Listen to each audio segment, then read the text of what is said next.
Oh my God, that was seriously. All right, so we just got that one in play. Very nice. Still got to scoot that one because we got one more tank we got to drop. We're going to drop the last tank right here. Then we're going to line everything up. So looking pretty good. Come on. All right. And here comes. Go down. Is that the 5 barrel or the 10 barrel? Big one. 10 barrel. So we got the last 10 barrel coming in. So you see we got the other 3 already propped up there. We're bringing the last 10 barrel in right now. Come on. Here it comes. If we don't make it, we're okay. We can sit down. There we go. Look at that. Keep coming. You can just set it right down there in the doorway. Keep coming. All right, so here we go. We got the tanks up in place. We're just gonna have to shift this last tank right here down in this direction, drop the brain right there. So it looks absolutely amazing. So we're gonna come back. We still have to, we're gonna put a wall right here, a short wall. It's all gonna be glassed in. We're gonna have a double doors right here.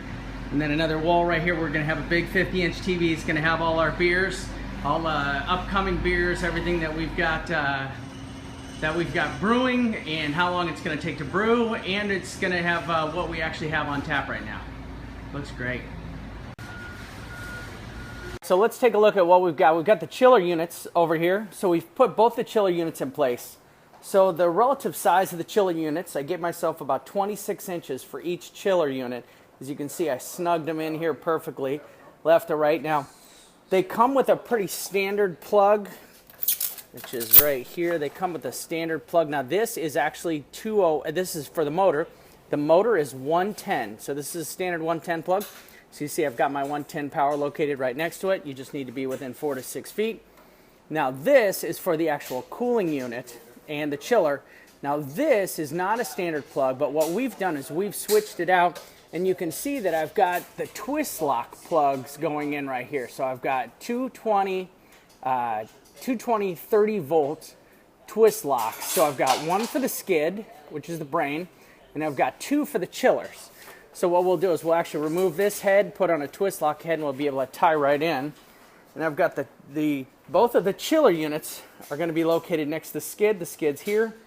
Skid, they're working on it right now. The skid's going to go up probably in the next 2 or 3 hours, and we'll see how that all ties in and fits together. So we got the guys, the installation crew in here from Smartbrew, and they have been knocking it out. They've been going to town in here. So as you can see, they've got a lot of the lines, a lot of the piping. They're just dialing in. So they're using this lift right here, this lift system, to dial in and put the legs exactly where they need to be. So what happens is, this is the last tank. It's gravity fed. These pipes have to be gravity fed all the way down. So this is the highest tank. The lowest tank would be at the skid. The skid is actually where the last drain is. You can see all the actuation system that powers all of the motors. So you have all of the motors that are here to open the valves and close the valves. They're all electric. Doing a great job. So, and the bar's a little bit busy. So they're in here working while the bar is open. So there's Todd. Todd actually smeared some dirt on himself. You see that right there? He rubbed that on him. He knew I was coming. There we go. Got all the tanks finally set in place. Got the brain dropped down. Got the brain hooked up. So you can see all the tanks have got space. Got the piping started in. Tomorrow we're going to come back in, drop the CO2, drop the glycol system. We're ready to go. All right, so it's Friday. Again, Todd, you should really rub some dirt on yourself. You look really much, it's a good job. Good, much busier, yeah. So you can see they started already to put the control lines are already going in place. You can see that the what's it, glycol lines going in. Getting the skid all connected. Getting the chillers connected. So the plumber came in did copper pipes. So this right here is the mixing valve. So you've got your hot and cold water lines that come in.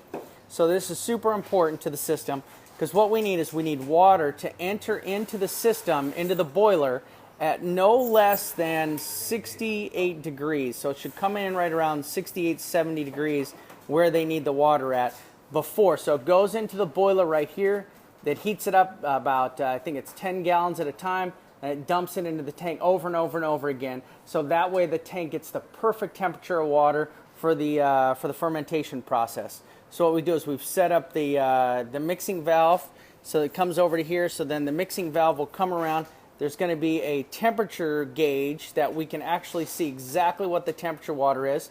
We're going to come back and put a hose bib here so we're able to bleed off any cold water. So if there's cold water that's in the line right before we start to fill the tanks, we're just going to bleed the water right into here so that we get the perfect temperature water before we start to fill the tank with the brewer every single time. So that hose bib will be a dual purpose. One, to clear the line to standard temperature water, which is 68 degrees.